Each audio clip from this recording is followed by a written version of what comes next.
এই বাংলাদেশ চলতেছে অশিক্ষিত মানুষের টাকায়। এই বাংলাদেশ চলতেছে মেইনলি তিনটা সেক্টরের টাকায়। নাম্বার ওয়ান হচ্ছে কৃষি। ওই যে কৃষক ভাইয়েরা এত কষ্ট করে খেতে কাজ করে, ওরা কি পিএইচডি ডিগ্রি সম্পন্ন?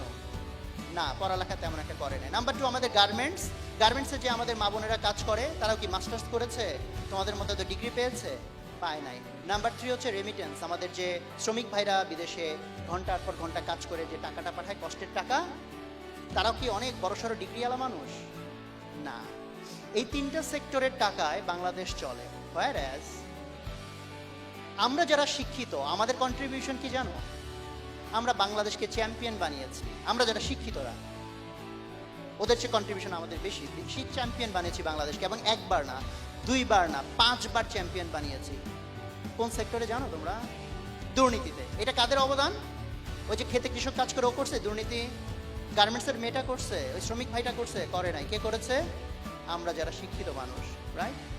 সো তাহলে তুমি এই দেশটাকে ডুবাতে পারো, তুমি এই দেশটাকে চাইলে উপরে উঠাতে পারো। বাট দেশকে উপরে উঠাবা, তার জন্য সবার আগে কাকে উপরে উঠাইতে হবে?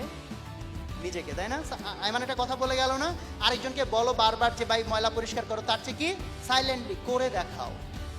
তুমি নিজে রেসপন্সিবল হও, তুমি নিজের দায়িত্বটা নাও, to convert yourself, to uplift yourself.